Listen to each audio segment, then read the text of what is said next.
So if someone was to ask you, could you name a famous leader, very topical at the moment, who basically you almost find inspiring? A lot of, obviously this isn't a room, I'm here on my own, so I'm gonna have to just talk both sides of it, but a lot of people might say Barack Obama. I think the current leader in Ukraine is massively inspiring. It could also be a sports hero. I've sponsored a guy called Jordan North, who's a radio presenter here in the UK. He's doing a charity event at the moment. But actually, when you look at people that really inspire you, people that you would make, who you view as a good leader, one of the really good tools and techniques is actually make a list of people who inspire you.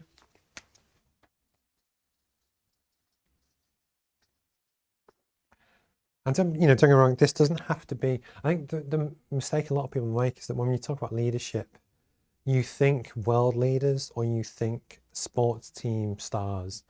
But the truth is you get leadership from all different levels, and it could be someone in your local community centre that actually just helps bring people together, or they run a local sports team or whatever. But it's actually, you can get inspiration from anywhere, and it doesn't necessarily have to be Elon Musk or Barack Obama or Oprah Winfrey or whoever. So Tom Moore is a great example from COVID here in the UK. But actually make a list of all the people that you kind of see that inspire you or have inspired you in kind of different ways. The next thing to do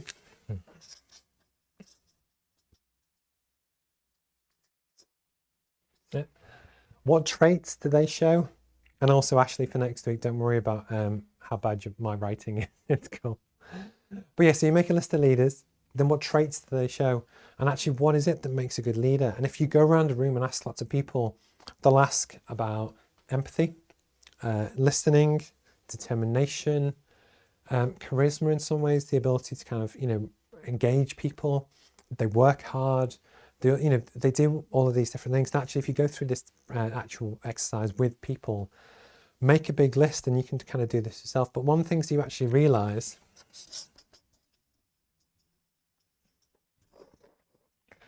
almost all of the things that we view as what makes a good leader, they're all emotional traits.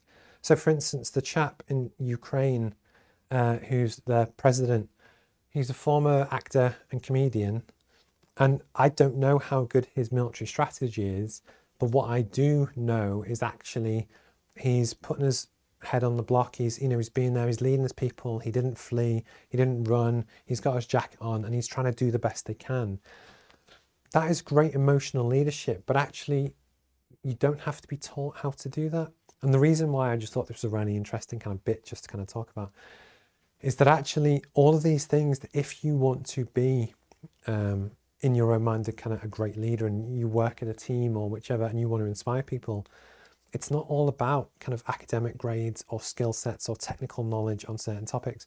Almost all the things, if you go through the list of, make a list of people that inspire you, actually what traits do they show? You will see that they're almost all emotional things to do with being a good listener, being a good friend, showing commitment, showing determination, not giving up, working as hard as everyone else. But the point is, anyone can actually do those kind of things. And it was just like a light bulb kind of moment that I thought when I kind of heard it and we went through the exercise in the room. Admittedly, in the room, it took 20 odd minutes. It was just quite a good thing that I wanted to talk about, because hopefully this will be relevant to almost everyone, that no matter where you want to get to in your business or career, leadership does kind of come into it. For you, have you ever actually have you worked under someone? And some of the examples I gave actually is that you can work under really good people, and that's fantastic, and you really kind of enjoy it.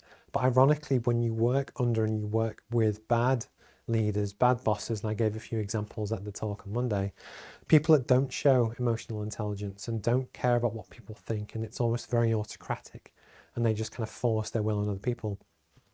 You can actually learn more from bad leaders as you do from good ones. So even if you're stuck in a job at the moment that you hate and you don't like the way they run it and the way they treat the team, if you can almost stick through it and kind of work your way through that process, you'll actually find that you learn a lot from the process, so that when maybe in a few years' time you are the boss, you are the leader, and you get the chance to kind of make those decisions. Often the stuff that you've learned from the bad times will actually make you a better leader. But the point of this segment is actually when you really kind of dig down into it, almost all of the things that people look for in good leaders are emotional traits. And that's something that, again, you can learn, you can build on, and it's definitely worth kind of looking at.